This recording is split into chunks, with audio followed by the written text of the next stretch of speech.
Radio Tehran, শুরু হচ্ছে বিশ্ব সংবাদ।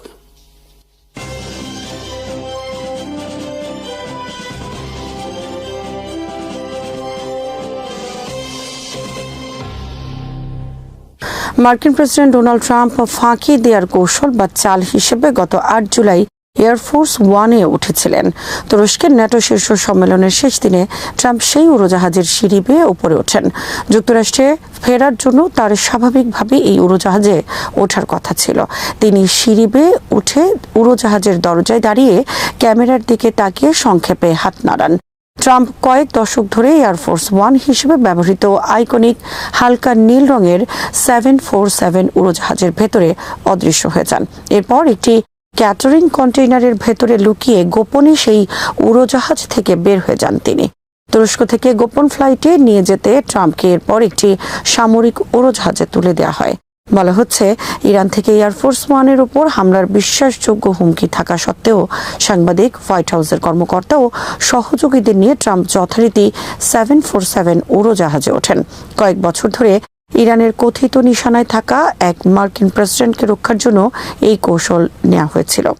নিউ ইয়র্ক টাইমসের প্রতিবেদনে দাবি করা হয়, তুরস্কে ট্রাম্পের শেষ দিন শুরু হওয়ার সময় এই নতুন হুমকি সামনে আসে। এই হুমকির বিষয়ে জানেন এমন দুই কর্মকর্তার মতে, মার্কিন গোয়েন্দারা রাতেই একাধিক সূত্রে খবর পান ট্রাম্প ঠিক কোথায় এবং কোন তলায় থাকছেন তা ইরানিরা হুবহু জানেন এবং ন্যাটো সম্মেলনের কাছাকাছি এলাকায় কাঁধে রেখে নিক্ষেপযোগ্য ক্ষেপণাস্ত্র সহ একজনকে দেখা গেছে। মার্কিন কর্মকর্তারা সঙ্গে সঙ্গেই পরিকল্পনা আঁটতে শুরু করেন। হুমকি পর্যালোচনা এবং কিভাবে এর জবাব দেওয়া হবে তা ঠিক করার ক্ষেত্রে জয়েন্ট চিফ অফ স্টাফের চেয়ারম্যান জেনারেল ড্যান কেইন ছিলেন অন্যতম প্রধান ব্যক্তি। এ ধরনের কৌশলের বিষয়ে জেনারেল কেইনের বেশ ভালো অভিজ্ঞতা আছে। কেইনের আগের কাজ ছিল সিআইএ এর সঙ্গে পেন্টাগনের যোগাযোগ রক্ষা করা। 2025 সালের জুনে মার্কিন বাহিনী যখন ইরানের পারমাণবিক কেন্দ্রগুলোয় হামলা চালায়, তখন তিনি এই নজর ঘোরানোর বা বিভ্রান্ত করার কৌশল তৈরিতে সাহায্য করেছিলেন। ট্রাম্পকে ছাড়া যারা উড়োজাহাজে উঠেছিলেন তাদের সবাই কিন্তু এই বিষয়টি সম্পর্কে পুরোপুরি অন্ধকারে ছিলেন না। পররাষ্ট্রমন্ত্রী মার্কো রুবিও এই হুমকির বিষয়টি জানতেন। স্পর্শকাতর একটি বিষয় নিয়ে আলোচনার স্বার্থের নাম প্রকাশ না করার শর্তে দুই মার্কিন কর্মকর্তা জানান, ট্রাম্পকে নিরাপদে তুরস্ক থেকে বের করে আনার পরিকল্পনা তৈরিতে সাহায্য করার পর রুবিও সেই পুরনো জাহাজটিতেই ভ্রমণ করেছিলেন। এই মাটির টানে সারা দুনিয়ার সেই সব মানুষের জন্য আমাদের সামান্য সংযোগ, মাত্র 30% টাকায় জমির মালিক হয়ে নতুন বাংলাদেশের গড়ে তোলার স্বপ্ন দেখা। বাংলা বসতি, এই মাটি আমার, এই জমিন আমার। হরমুজ প্রণালীর নিয়ন্ত্রণ নিয়ে ইরান ও যুক্তরাষ্ট্রের মধ্যে নতুন করে উত্তেজনা তৈরি হয়েছে। বৃহস্পতিবার ইরানের আধা সরকারি ফার্স্ট নিউজ এজেন্সির বরাতে দেশটির বাসিজ প্যারামিলিটারি বাহিনীর প্রধান হোসেন তাইয়েব দাবি করেছেন, কৌশলগতভাবে গুরুত্বপূর্ণ এই জলপথ এখনও ইরানের নিয়ন্ত্রণ ও ব্যবস্থাপনায় রয়েছে। তাইয়েব বলেন, আজ আপনারা দেখতে পাচ্ছেন হরমুজ প্রণালী ইসলামিক রিপাবলিকের ব্যবস্থাপনা ও নিয়ন্ত্রণে রয়েছে। তার দাবি, যুক্তরাষ্ট্রে ইরানের আঞ্চলিক প্রভাব ও জনপ্রিয়তা দুর্বল করতে হরমুজকে কেন্দ্র করে নতুন যুদ্ধ শুরু করেছিল, কিন্তু সেই প্রচেষ্টাও ব্যর্থ হয়েছে। তাইয়েবের এই বক্তব্যের একদিন আগে মার্কিন প্রেসিডেন্ট ডোনাল্ড ট্রাম্প দাবি করেন, হরমুজ প্রণালীর উপর যুক্তরাষ্ট্রের সম্পূর্ণ নিয়ন্ত্রণ রয়েছে এবং ওয়াশিংটন এই নিয়ন্ত্রণ ধরে রাখবে। ট্রাম্প তার ট্রুথ সোশ্যাল পোস্টে মার্কিন নৌ অবরোধকে স্টিলের দেয়াল হিসেবে উল্লেখ করেন। এর আগে সাংবাদিকদেরও তিনি বলেছিলেন, আমরা হরমুজের সম্পূর্ণ নিয়ন্ত্রণে আছি। তবে ইরান যুক্তরাষ্ট্রের এই দাবি প্রত্যাখ্যান করে আসছে। তেহরান বলছে, হরমুজের উপর তাদের কার্যকর নিয়ন্ত্রণ রয়েছে এবং ভবিষ্যতে এই জলপথ দিয়ে চলাচলকারী জাহাজের কাছ থেকে ট্রানজিট ফি বা টোল নেয়ার পরিকল্পনাও রয়েছে। এ বিষয়ে ওমানের সঙ্গে সমন্বয়ের কথাও জানিয়েছে ইরান। বিশ্বের অন্যতম গুরুত্বপূর্ণ জ্বালানি পরিবহন পথ হওয়ায় হরমুজ নিয়ে এই অচলাবস্থা আন্তর্জাতিক অর্থনীতিতে বড় প্রভাব ফেলতে পারে। প্রণালী দিয়ে তেল ও গ্যাস পরিবহনে বিঘ্ন ঘটলে জ্বালানির দাম ও পরিবহন ব্যয় বাড়ার পাশাপাশি বৈশ্বিক মূল্যস্ফীতিও আরও তীব্র হতে পারে। এদিকে ইরান হরমুজের টোল আরোপের পক্ষে পরিবেশগত ক্ষতির যুক্তিও তুলে ধরেছে। দেশটির পররাষ্ট্র মন্ত্রণালয়ের মুখপাত্র ইসমাইল বাঘাই বলেছেন, উপসাগরীয় অঞ্চলে কয়েক দশকের দূষণে ইরানের ব্যাপক ক্ষতি হয়েছে। হরমুজ দিয়ে বাণিজ্য করা দেশ ও কোম্পানিগুলোর পরিবেশ রক্ষায় দায়িত্ব রয়েছে। পরিবেশবাদীরাও সতর্ক করেছেন, সংঘাতের কারণে জাহাজ দুর্ঘটনা ও তেল ছড়িয়ে পড়ার ঝুঁকি বেড়েছে। হরমুজ ও আশপাশের এলাকায় প্রবাল প্রাচীর, ম্যানগ্রোভ ও সি গ্রাস সহ গুরুত্বপূর্ণ সামুদ্রিক বাস্তুতন্ত্র রয়েছে। বড় ধরনের তেল দূষণ হলে উপসাগরীয় দেশগুলোর পানির নিরাপত্তাও হুমকিতে পড়তে পারে। ফলে হরমুজ এখন শুধু সামরিক সংঘাতের কেন্দ্র নয়, এটি বৈশ্বিক জ্বালানি নিরাপত্তা, বাণিজ্য ও পরিবেশের জন্য গুরুত্বপূর্ণ একটি সংকটস্থলে পরিণত হয়েছে। ইসরায়েলের দখলে থাকা গোলান মালভূমির উপর ইসরায়েলি সার্বভৌমত্বকে কলম্বিয়া স্বীকৃতি দেয়ায় আনুষ্ঠানিক প্রতিবাদ জানিয়েছে সিরিয়া। বুধবার সিরিয়ার রাষ্ট্রীয় সংবাদ মাধ্যম সানা জানায়, জাতিসংঘের মহাসচিব ও নিরাপত্তা পরিষদের সভাপতির কাছে পাঠানো চিঠিতে কলম্বিয়ার সিদ্ধান্তের তীব্র নিন্দা ও সম্পূর্ণ প্রত্যাখ্যানের কথা জানিয়েছে দামেস্ক। সোমবার কলম্বিয়ার পররাষ্ট্র মন্ত্রণালয় গোলান মালভূমির ওপর ইসরায়েলের সার্বভৌমত্ব স্বীকারের ঘোষণা দেয়। মধ্যপ্রাচ্যের চলমান অস্থিতিশীলতা ও ইসরায়েলের নিরাপত্তার জন্য গোলান মালভূমির কৌশলগত গুরুত্বকে সিদ্ধান্তের কারণ হিসেবে উল্লেখ করা হয়। ইসরায়েলের পররাষ্ট্রমন্ত্রী গিদিয়ন সার এর সিদ্ধান্তকে স্বাগত জানান। এর ফলে যুক্তরাষ্ট্রের পর কলম্বিয়া হল দ্বিতীয় দেশ যারা গোলান মালভূমির উপর ইসরায়েলি সার্বভৌমত্ব স্বীকৃতি দিল। 2019 সালে তৎকালীন মার্কিন প্রেসিডেন্ট ডোনাল্ড ট্রাম্প একই সিদ্ধান্ত নিয়েছিলেন। তবে সিরিয়া বলছে কলম্বিয়ার এই অবস্থান আন্তর্জাতিক আইনের পরিপন্থী। সিরিয়ার পররাষ্ট্র মন্ত্রণালয় জানিয়েছে, জাতিসংঘের বিভিন্ন প্রস্তাব অনুযায়ী গোলান মালভূমির সিরিয়ার ভূখণ্ড এবং শক্তি প্রয়োগ করে কোনো ভূখণ্ড দখল বা অধিগ্রহণের স্বীকৃতি দেওয়া যায় না। ইউরোপীয় ইউনিয়নও কলম্বিয়ার সিদ্ধান্তের সঙ্গে একমত হয়নি। বুধবার ইইউ জানায়, আন্তর্জাতিক আইন ও জাতিসংঘ নিরাপত্তা পরিষদের 242 ও 497 নম্বর প্রস্তাব অনুযায়ী তারা গোলান মালভূমির ওপর ইসরায়েলি সার্বভৌমত্ব স্বীকার করে না। ইসরায়েলকে 1974 সালের বিচ্ছিন্নতা চুক্তি মেনে চলা এবং গোলানের বাফার জোনের সামরিক তৎপরতা এড়িয়ে চলার আহ্বান জানিয়েছে ইইউ। একই সঙ্গে জাতিসংঘের পর্যবেক্ষক বাহিনী ইউএনটিওএফ এর প্রতি সমর্থন পূরণ ব্যক্ত করেছে তারা। 1967 সালের যুদ্ধে ইসরায়েল গোলান মালভূমির অধিকাংশ দখল করে। 1981 সালে অঞ্চলটি নিজেদের সঙ্গে সংযুক্ত করার ঘোষণা দেয় ইসরায়েল। জাতিসংঘ নিরাপত্তা পরিষদের 497 নম্বর প্রস্তাবে ওই পদক্ষেপকে অকার্যকর ও বাতিল ঘোষণা করা হয়। ইরান ও যুক্তরাষ্ট্রের মধ্যে যুদ্ধবিরতির মেয়াদ বাড়ানো নিয়ে কোনো আলোচনা হয়নি বলে জানিয়েছে তেহরান। বুধবার রয়টার্সকে দেয়া এক সাক্ষাৎকারে এক জ্যেষ্ঠ ইরানি কর্মকর্তা বলেন, জুনে হওয়া অন্তর্বর্তী চুক্তির কার্যকর হওয়ার কোনো আনুষ্ঠানিক তারিখই ইরানের দৃষ্টিতে নির্ধারিত হয়নি, ফলে মেয়াদ বাড়ানোর প্রশ্নও নেই। এর আগে তুরস্কের আনাদোলু এজেন্সি পাকিস্তানি সরকারি সূত্রের বরাত দিয়ে জানিয়েছিল, ইরান ও যুক্তরাষ্ট্র 60 দিনের যুদ্ধবিরতি বাড়াতে সম্মত হয়েছে। তবে ইরানি কর্মকর্তা এর তথ্য প্রত্যাখ্যান করে বলেন, চুক্তি হওয়ার 48 ঘণ্টার মধ্যেই যুক্তরাষ্ট্র তা লঙ্ঘন করে এবং কয়েকদিনের মধ্যে চুক্তি থেকে সরে যায়। জুনের চুক্তিতে সামরিক অভিযান স্থায়ীভাবে বন্ধের কথা বলা হলেও তা দ্রুত ভেঙে পড়ে। 60 দিনের সময়সীমার মধ্যে দুই দেশের চূড়ান্ত সমঝোতায় পৌঁছানোর কথা ছিল। এতে ইরানের পারমাণবিক কর্মসূচি সীমিত করা এবং যুক্তরাষ্ট্রের নিষেধাজ্ঞা প্রত্যাহারের বিষয় অন্তর্ভুক্ত ছিল। ইরানি ওই কর্মকর্তা বলেন, মধ্যস্থতাকারীদের মাধ্যমে যুক্তরাষ্ট্রের চুক্তিতে ফিরে আসা এবং প্রতিশ্রুতি বাস্তবায়নের সময়সীমা নির্ধারণ নিয়ে আলোচনা চলছে। তবে এ বিষয়ে কোনো অগ্রগতি হয়নি। এদিকে যুদ্ধের অবসানের সম্ভাবনা আরও ক্ষীণ হয়েছে। ইরানের শীর্ষ নিরাপত্তা কর্মকর্তা মোহসেন রেজাই বলেছেন, যুক্তরাষ্ট্র ইরানের শর্ত মেনে না নেওয়া পর্যন্ত হরমুজ প্রণালী পুনরায় খুলবে না। শর্তগুলোর মধ্যে রয়েছে ইরানের জব্দ সম্পদ ছাড় এবং লেবানন ও গাজা সহ আঞ্চলিক সংঘাতের অবসান। অন্যদিকে মার্কিন প্রেসিডেন্ট ডোনাল্ড ট্রাম্প দাবি করেছেন, হরমুজ প্রণালীর নিয়ন্ত্রণ যুক্তরাষ্ট্রের হাতেই। একই সময় উপসাগর ও বাব আল মান্দাব প্রণালীতে জাহাজে হামলার ঘটনায় উত্তেজনা আরও বেড়েছে। সংঘাত দীর্ঘায়িত হওয়ার আশঙ্কায় তেলের দাম বেড়েছে এবং বৈশ্বিক শেয়ার বাজারে নেতিবাচক প্রভাব পড়েছে। ডোনাল্ড ট্রাম্প তার রাজনৈতিক পরিচয়ের বড় একটি অংশ গড়ে তুলেছেন একটি সরল ধারণার উপর। আমেরিকার প্রেসিডেন্টরা দীর্ঘদিন ধরে অতিরিক্ত সতর্কতার সঙ্গে মার্কিন শক্তি ব্যবহার করেছেন। তার যুক্তি হল, মিত্র ও প্রতিপক্ষ উভয়ই বুঝে গেছে যে ওয়াশিংটনের হুমকি অনেক সময় বাস্তব পদক্ষেপে পরিণত হয় না, ফলে যুক্তরাষ্ট্রের প্রভাব কমেছে। গাজা নিয়ে ট্রাম্পের উদ্যোগ ছিল এই ধারণার বিপরীত প্রমাণ দেওয়ার একটি সুযোগ। তার পরিকল্পনা ছিল একটি কাঠামো নির্ধারণ করা, সংশ্লিষ্ট পক্ষগুলোকে সেটি গ্রহণে বাধ্য করা এবং দেখানো যে যুক্তরাষ্ট্র এখনও এমন একটি শক্তি যার সিদ্ধান্ত উপেক্ষা করা সহজ নয়। কিন্তু ইসরায়েলি প্রধানমন্ত্রী বেনিয়ামিন নেতানিয়াহুর দ্রুত আপত্তি সেই উদ্যোগের সামনে বড় প্রশ্ন তুলে দিয়েছে। এটি কেবল দুই নেতার মধ্যে নীতিগত মতপার্থক্য নয়, বরং প্রশ্ন হল, যুক্তরাষ্ট্রকে নিজের ঘোষিত কূটনৈতিক লক্ষ্য বাস্তবায়নে এমনকি ঘনিষ্ঠ মিত্রের বিরুদ্ধেও প্রয়োজনীয় চাপ প্রয়োগ করতে প্রস্তুত। ট্রাম্পের 15 দফা কাঠামোর মূল ধারণা ছিল পারস্পরিক ও ধাপে ধাপে অগ্রসর হওয়া। হামাস একটি অন্তর্বর্তী ব্যবস্থার অধীনে অস্ত্র সমর্পণ করবে, আন্তর্জাতিক স্থিতিশীলতা কাঠামো ও ফিলিস্তিনি নিরাপত্তা ব্যবস্থা গড়ে উঠবে এবং নতুন ব্যবস্থা কার্যকর হওয়ার সঙ্গে সঙ্গে ইসরায়েলি বাহিনী ধীরে ধীরে প্রত্যাহার করবে। কিন্তু নেতানিয়াহুর অবস্থান কার্যত এই সমীকরণ বদলে দিয়েছে। তার দাবি, হামাস পুরোপুরি বা প্রকৃত অর্থে নিরস্ত্র না হওয়া পর্যন্ত ইসরায়েল কোনো অর্থবহ প্রত্যাহার করবে না। শুনতে এটি কঠোর নিরাপত্তা শর্ত মনে হলেও এর সবচেয়ে বড় সমস্যা হলো সম্পূর্ণ নিরস্ত্রীকরণ বলতে কি বোঝাবে তা কে নির্ধারণ করবে এবং কে তা যাচাই করবে। যদি শেষ সিদ্ধান্ত ইসরায়েলি সরকারের হাতেই থাকে তাহলে প্রত্যাহার অনির্দিষ্টকালের জন্য পিছিয়ে দেয়া সম্ভব। ইসরায়েল যদি দাবি করে যে হামাসের অস্ত্র এখনও গোপনে রয়ে গেছে অথবা নতুন কোনো নিরাপত্তা হুমকি তৈরি হয়েছে, তাহলে প্রত্যাহার আবারও স্থগিত হতে পারে। ফলে নিরস্ত্রীকরণ তখন আর শান্তি প্রতিষ্ঠার একটি ধাপ থাকে না, বরং পুরো প্রক্রিয়ার উপর স্থায়ী রাজনৈতিক ভেটোতে পরিণত হতে পারে। এখানে মূল বিতর্ক হামাস অস্ত্র রাখবে কিনা তা নয়। একটি বিশ্বাসযোগ্য যুদ্ধ পরবর্তী ব্যবস্থার ক্ষেত্রেই ধরে নেওয়া হয় যে হামাস স্বাধীন সশস্ত্র কর্তৃপক্ষ হিসেবে টিকে থাকতে পারবে না।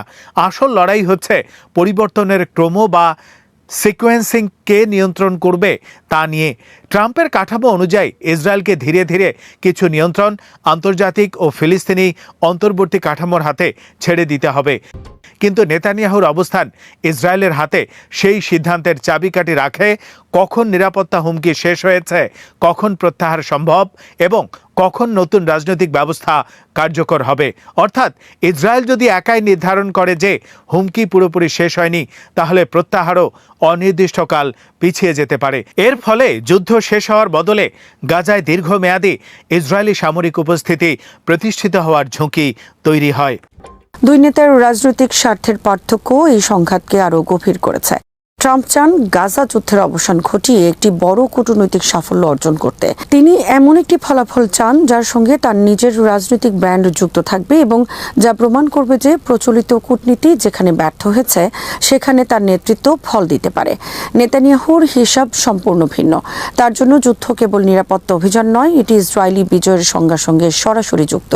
এমন কোনো সমঝোতা যেখানে যুদ্ধ থেমে যায় কিন্তু হামাসের কিছু সক্ষমতা অবশিষ্ট থাকে, অথবা ফিলিস্তিনি ও আন্তর্জাতিক প্রতিষ্ঠানগুলো গাজায় বাস্তব কর্তৃত্ব পায়, তা তার ডানপন্থী রাজনৈতিক মিত্রদের কাছে যুদ্ধের লক্ষ্য পরিত্যাগ হিসেবে বিবেচিত হতে পারে। ফলে ট্রাম্প যেখানে ফলাফলকে সাফল্যের মাপকাঠি হিসেবে দেখছেন, নেতানিয়াহু সেখানে সর্বোচ্চ নিরাপত্তা ও রাজনৈতিক বিজয় নিশ্চিত করাকে অগ্রাধিকার দিচ্ছেন। এখানেই ইসরায়েলি অভ্যন্তরীণ রাজনীতি এবং মার্কিন কৌশলগত স্বার্থের সংঘাত স্পষ্ট হয়েছে। নেতানিয়াহু এমন এক রাজনৈতিক শক্তির উপর নির্ভরশীল যারা ফিলিস্তিনি প্রতিষ্ঠানকে শক্তিশালী করার যে কোনো উদ্যোগের বিরোধিতা করে। ওয়াশিংটনে যে সমঝোতা বাস্তবসম্মত বলে মনে হতে পারে, সেটি নেতানিয়াহুর রাজনৈতিক অস্তিত্বের জন্য ঝুঁকিপূর্ণ হতে পারে। একই সঙ্গে ইসরায়েল দীর্ঘদিন ধরে একটি বাস্তবতা উপলব্ধি করেছে। যুক্তরাষ্ট্রের ঘোষিত রেড লাইন অনেক সময় ইসরায়েল শক্তভাবে আপত্তি জানালে নমনীয় হয়ে যায়।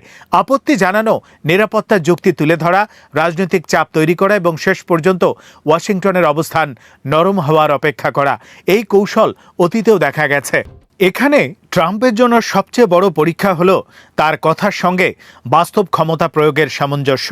যুক্তরাষ্ট্র ইসরায়েলকে বিপুল সামরিক, কূটনৈতিক ও অর্থনৈতিক সহায়তা দেয়, তাই ওয়াশিংটনের হাতে প্রভাব বিস্তারের বাস্তব উপায় রয়েছে।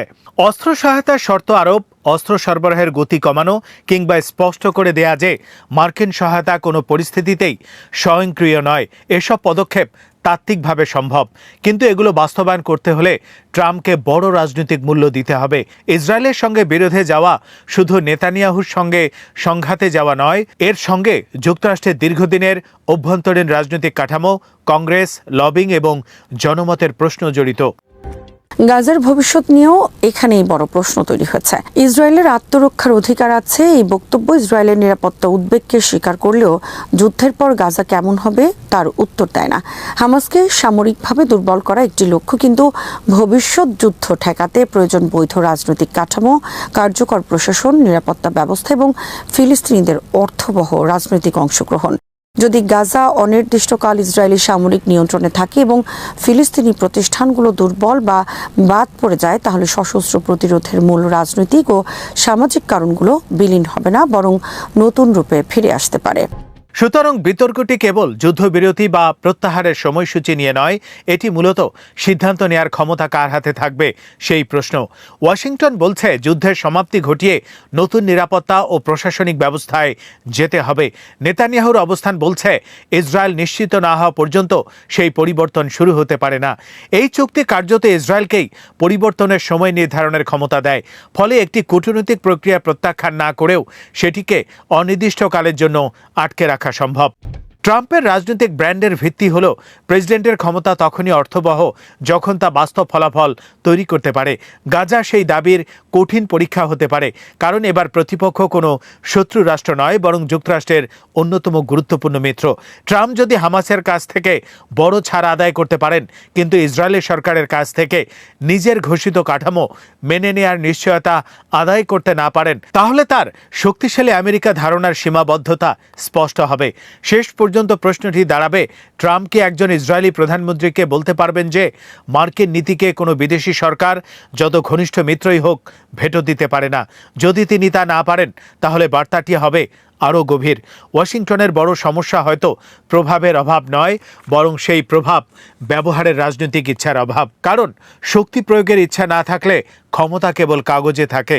গাজার সংকট সেই বাস্তবতাকেই ক্রমশ উন্মোচিত করছে। ইসরায়েল ও যুক্তরাষ্ট্রের ধারাবাহিক হামলা সত্ত্বেও ইরানের ৭৫% বেশি ক্ষেপণাস্ত্র ও ড্রোন সক্ষমতা এখনও অক্ষত এবং ব্যবহারের জন্য প্রস্তুত রয়েছে বলে দাবি করেছেন দেশটির এক শীর্ষ সামরিক কর্মকর্তা। বুধবার ইরানের রাষ্ট্রীয় সংবাদ সংস্থা IRNA-কে দেয়া এক বক্তব্যে এ দাবি করেন ইরানের সেনাবাহিনী নির্বাহী বিষয়ক উপপ্রধান ব্রিগেডিয়ার জেনারেল আলী রেজা শেখ। তিনি বলেন, যুক্তরাষ্ট্র ও ইসরায়েল ইরানের সামরিক অবকাঠামো এবং অস্ত্র সক্ষমতার উপর ব্যাপক হামলা চালালেও এসব হামলা ওয়াশিংটন যে মাত্রায় সফল হয়েছে বলে দাবি করছে তা বাস্তবে হয়নি। তার ভাষায় ইরানের ক্ষেপণাস্ত্র ও ড্রোন সক্ষমতার ৭৫%-এরও বেশি এখনও অক্ষত রয়েছে এবং প্রয়োজন হলে তা ব্যবহারের জন্য প্রস্তুত। ইরানি এই সামরিক কর্মকর্তার বক্তব্য এমন এক সময় সামনে এলো যখন তেহরান ও ওয়াশিংটনের মধ্যে ইরানের সামরিক সক্ষমতা নিয়ে পরস্পর বিরোধী দাবি জোরালো হয়ে উঠছে। ইরান বলছে মার্কিন ও ইসরায়েলি হামলায় তাদের সামরিক সক্ষমতার ক্ষতি সীমিত। অন্যদিকে যুক্তরাষ্ট্রের প্রেসিডেন্ট ডোনাল্ড ট্রাম্প দাবি করেছেন ইরানের ক্ষেপণাস্ত্র মজুদের একটি বড় অংশ ধ্বংস হয়েছে। গত মাসে ট্রাম্প বলেছিলেন ইরানের আগের ক্ষেপণাস্ত্র মজুদের মাত্র ২১ থেকে ২২% অবশিষ্ট রয়েছে। অর্থাৎ ট্রাম্পের হিসেব অনুযায়ী ইরানের বিপুল পরিমাণ ক্ষেপণাস্ত্র সক্ষমতা মার্কিন ও ইসরায়েলি হামলায় ধ্বংস বা অকার্যকর হয়েছে। তবে ইরানের সামরিক কর্মকর্তার সর্বশেষ বক্তব্য সেই মূল্যায়নকে সরাসরি প্রত্যাখ্যান করেছে। ব্রিগেডিয়ার জেনারেল আলী রেজা শেখ বিশেষভাবে ইরানের ড্রোন সক্ষমতার বিষয়টি তুলে ধরেছেন। তিনি বলেন, ইরানের ড্রোন ব্যবস্থা শত্রুর জন্য একটি দুঃস্বপ্নে পরিণত হয়েছে। তার এই মন্তব্যের মাধ্যমে তিনি বোঝাতে চেয়েছেন ব্যাপক হামলা সত্ত্বেও ইরানের ড্রোন বাহিনী এখনও কার্যকর এবং ভবিষ্যৎ সামরিক অভিযানে এটি গুরুত্বপূর্ণ ভূমিকা রাখতে সক্ষম। ইরানের জন্য ড্রোন এখন সামরিক কৌশলের একটি গুরুত্বপূর্ণ অংশ। তুলনামূলকভাবে কম খরচে তৈরি করা যায় এবং বিভিন্ন ধরনের মিশনে ব্যবহার করা সম্ভব হওয়ায় ড্রোনকে দেশটির ক্ষেপণাস্ত্র ব্যবস্থার পাশাপাশি একটি গুরুত্বপূর্ণ আক্রমণাত্মক সক্ষমতা হিসেবে দেখা হয়। বিশেষ করে দীর্ঘ পাল্লার ড্রোন ব্যবহার করে দূরবর্তী লক্ষ্যবস্তুতে হামলা চালানোর সক্ষমতা ইরানের সামরিক কৌশলের গুরুত্বপূর্ণ অংশ হয়ে উঠছে। ইরানি কর্মকর্তার দাবি সত্য হলে তা যুক্তরাষ্ট্রের সামরিক মূল্যায়নের সঙ্গে বড় ধরনের পার্থক্য তৈরি করে। কারণ কোনো দেশের ক্ষেপণাস্ত্র ও ড্রোন সক্ষমতার কত শতাংশ অক্ষত রয়েছে সেটি শুধু অস্ত্রের মোট সংখ্যার উপর নির্ভর করে না। উৎক্ষেপণ ব্যবস্থা, কমান্ড ও নিয়ন্ত্রণ কাঠামো, উৎপাদন সক্ষমতা, জ্বালানি ও রক্ষণাবেক্ষণ সুবিধা এবং প্রশিক্ষিত জনবল সবকিছু মিলিয়েই একটি দেশের প্রকৃত সামরিক সক্ষমতা নির্ধারিত হয়। ইরানের পক্ষ থেকে ৭৫%-এর বেশি সক্ষমতা অক্ষত থাকার দাবি করা হয়েছে। একইভাবে ট্রাম্পের ২১ থেকে ২২% অবশিষ্ট থাকার দাবির পেছনে বিস্তারিত সামরিক তথ্য প্রকাশ করা হয়নি। তবে দুই পক্ষের বক্তব্য থেকে একটি বিষয় স্পষ্ট, ইরানের ক্ষেপণাস্ত্র ও ড্রোন সক্ষমতা এখনও সংঘাতের অন্যতম গুরুত্বপূর্ণ উপাদান। তেহরান বারবার বোঝাতে চাইছে যে হামলার পরও তার প্রতিরোধ ও পাল্টা আঘাতের সক্ষমতা শেষ হয়ে যায়নি।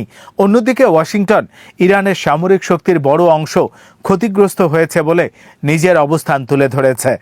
এই পাল্টাপাল্টি দাবি কেবল সামরিক সক্ষমতার হিসাব নিকাশের বিষয় নয়, এর সঙ্গে কূটনৈতিক ও মনস্তাত্ত্বিক বার্তাও জড়িত।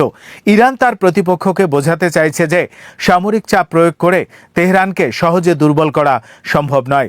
বিপরীতে যুক্তরাষ্ট্র যদি ইরানের ক্ষেপণাস্ত্র সক্ষমতা ব্যাপকভাবে কমিয়ে দেওয়ার দাবি করে, তাহলে সেটি ওয়াশিংটনের সামরিক অভিযানের কার্যকারিতা প্রমাণের চেষ্টার অংশ হিসেবেও দেখা যেতে পারে। বিশেষজ্ঞদের জন্য এখন মূল প্রশ্ন হচ্ছে, ইরানের অবশিষ্ট ক্ষেপণাস্ত্র ও ড্রোন সক্ষমতা কতটা দ্রুত পুনর্গঠন করা সম্ভব এবং দেশটির নিজস্ব উৎপাদন ব্যবস্থা হামলার পরও কতটা সচল রয়েছে। কারণ কোনো দেশের হাতে বর্তমান কতটি ক্ষেপণাস্ত্র বা ড্রোন রয়েছে, তার পাশাপাশি ভবিষ্যতে কত দ্রুত নতুন অস্ত্র তৈরি করা সম্ভব, সেটিও যুদ্ধের গতিপথ নির্ধারণে গুরুত্বপূর্ণ। আলী রেজা শেখের বক্তব্য তাই শুধু ইরানের বর্তমান অস্ত্র মজুদের দাবি নয়, এর মাধ্যমে তেহরান একটি কৌশলগত বার্তাও দিয়েছে।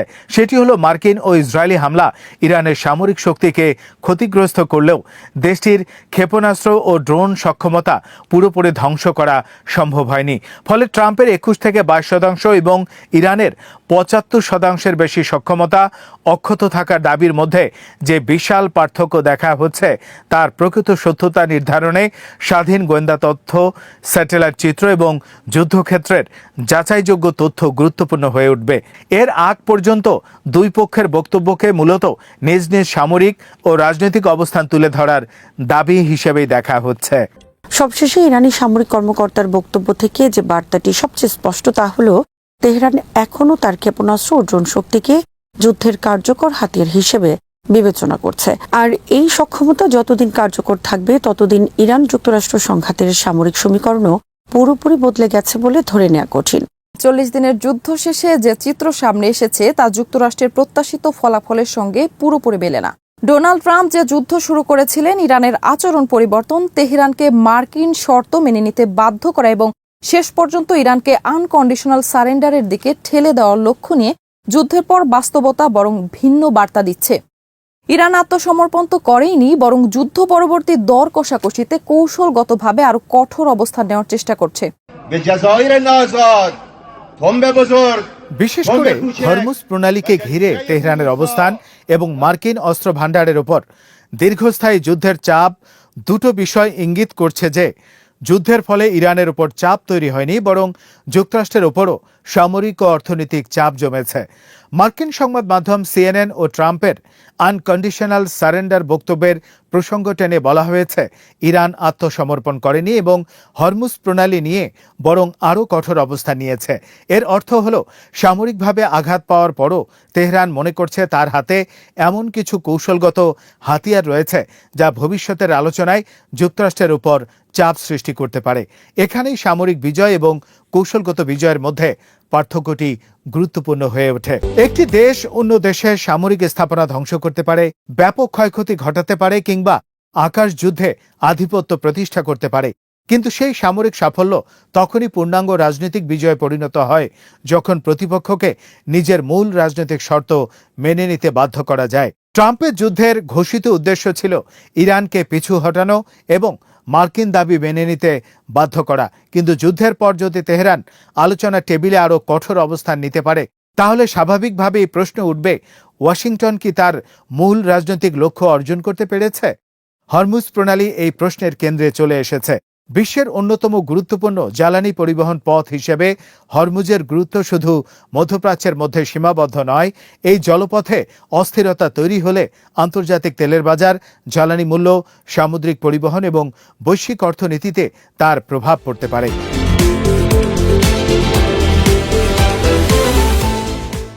কয়েক দশক ধরে পারস্য উপসাগরে মার্কিন সামরিক উপস্থিতির অন্যতম যুক্তি ছিল জ্বালানি নিরাপত্তা, আন্তর্জাতিক নৌ চলাচলের স্বাধীনতা এবং তেল পরিবহন পথের নিরাপত্তা নিশ্চিত করা।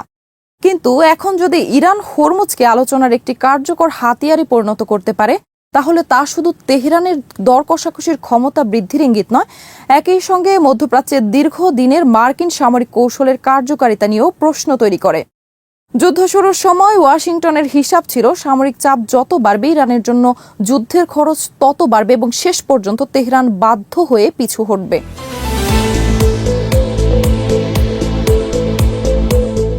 কিন্তু দীর্ঘ 40 দিনের সংঘাত দেখিয়ে দিয়েছে যুদ্ধের খরচ একতরফা নয়, যুক্তরাষ্ট্রকে বিপুল পরিমাণ গোলাবারুদ, ক্ষেপণাস্ত্র প্রতিরক্ষা ব্যবস্থা এবং অন্যান্য সামরিক সরঞ্জাম ব্যবহার করতে হয়েছে। মার্কিন অস্ত্রভাণ্ডার কমে যাওয়ার বিষয়টি তেহরানের হিসাব নিকাশে প্রভাব ফেলতে পারে বলে সিএনএন উল্লেখ করেছে। সেটি কৌশলগতভাবে অত্যন্ত গুরুত্বপূর্ণ। এর অর্থ এই নয় যে যুক্তরাষ্ট্র সামরিকভাবে অক্ষম হয়ে পড়েছে, বরং এর অর্থ হল দীর্ঘমেয়াদী যুদ্ধের ক্ষেত্রে বিশ্বের সবচেয়ে শক্তিশালী সামরিক শক্তিকেও অস্ত্র উৎপাদন, সরবরাহ, পুনরায় মজুত এবং যুদ্ধের ব্যয় নিয়ে হিসাব করতে হয়। স্বল্পমেয়াদী যুদ্ধে শ্রেষ্ঠত্ব এবং ব্যাপক আক্রমণাত্মক সক্ষমতা নির্ণায়ক হতে পারে, কিন্তু যুদ্ধ যত দীর্ঘ হয় তত বেশি গুরুত্বপূর্ণ হয়ে ওঠে প্রতিস্থাপন সক্ষমতা, সামরিক উৎপাদন, অর্থনৈতিক চাপ এবং রাজনৈতিক সহনশীলতা।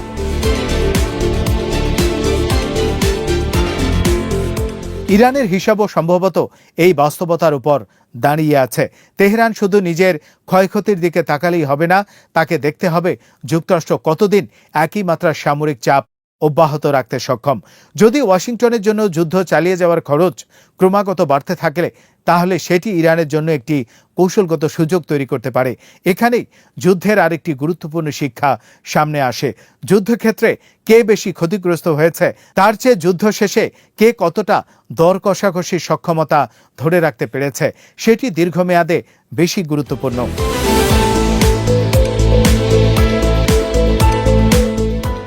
ইরান নিঃসন্দেহে যুদ্ধের ব্যাপক ক্ষয়ক্ষতির মুখোমুখি হয়েছে এবং মার্কিন হামলা তার সামরিক অবকাঠামো ও সক্ষমতার উপর চাপ সৃষ্টি করেছে।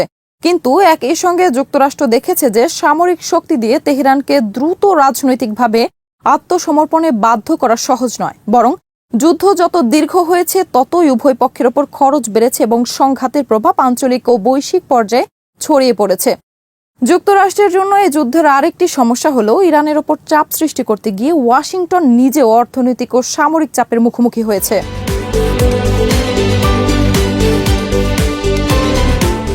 যুদ্ধের সরাসরি ব্যয়, বিপুল পরিমাণে সামরিক সরঞ্জামের ব্যবহার, অস্ত্র উৎপাদন ও পুনঃসরবরাহের চাপ এবং মধ্যপ্রাচ্যের জ্বালানি বাজারে অনিশ্চয়তা সবকিছু মিলিয়ে সংঘাতের মূল্য বাড়ছে। একই সঙ্গে হরমুজের অস্থিরতা অব্যাহত থাকলে আন্তর্জাতিক তেল বাজার এবং বৈশ্বিক বাণিজ্যেও তার প্রভাব পড়তে পারে। ফলে যুদ্ধের ফলাফল শুধু ইরান ও যুক্তরাষ্ট্রের মধ্যকার সামরিক হিসাব দিয়ে বিচার করা সম্ভব নয়। এর সঙ্গে জড়িয়ে আছে পুরো মধ্যপ্রাচ্যের নিরাপত্তা কাঠামো এবং বৈশ্বিক অর্থনৈতিক স্থিতিশীলতা।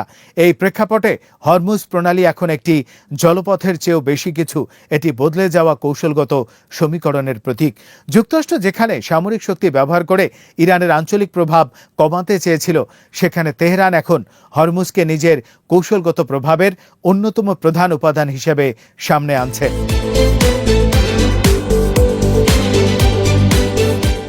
ইরানের বার্তা হল পারস্য উপসাগরের নিরাপত্তা ও অর্থনৈতিক অবস্থা কেবল বিদেশি সামরিক শক্তির উপস্থিতি দিয়ে নির্ধারিত হবে না, আঞ্চলিক শক্তিগুলোর হাতেও গুরুত্বপূর্ণ কৌশলগত লিভার রয়েছে। তাই 40 দিনের যুদ্ধকে শুধু ধ্বংস ও ক্ষয়ক্ষতির হিসাব দিয়ে বিচার করলে পুরো চিত্রটি ধরা পড়বে না। আসল প্রশ্ন হল যুদ্ধ শেষে কে তার রাজনৈতিক লক্ষ্য কতটা অর্জন করতে পেরেছে এবং কে আলোচনার টেবিলে নিজের অবস্থান শক্তিশালী রাখতে পেরেছে।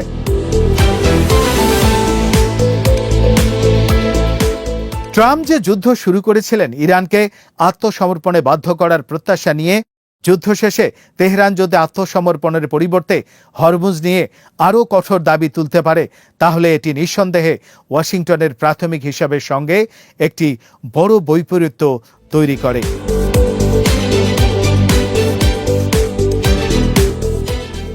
ট্রাম্পের লক্ষ্য ছিল ইরানের আচরণ পরিবর্তন করা, কিন্তু যুদ্ধ শেষে যদি তেহরান এখনও নিজের শর্ত সামনে রাখার মতো সক্ষমতা ধরে রাখে তাহলে স্পষ্ট যে যুদ্ধের রাজনৈতিক ফলাফল ওয়াশিংটনের প্রত্যাশা অনুযায়ী হয়নি। অর্থাৎ যে সামরিক অভিযান ইরানকে আত্মসমর্পণের দিকে নিয়ে যাওয়ার কথা ছিল সেটিই এখন যুক্তরাষ্ট্রের পক্ষে ইরানের ওপর কতটা রাজনৈতিক চাপ কার্যকরভাবে প্রয়োগ করা সম্ভব তার পরীক্ষায় পরিণত হয়েছে। আর এখানেই ট্রাম্পের প্রাথমিক যুদ্ধ সমীকরণ উল্টে যাওয়ার সবচেয়ে বড় ইঙ্গিতটি দেখা যাচ্ছে। শ্রোতা বন্ধুরা, বিশ্ব সংবাদে এই ছিল আমাদের সর্বশেষ আয়োজন। সঙ্গে থাকার জন্য আপনাদের সবাইকে অসংখ্য ধন্যবাদ।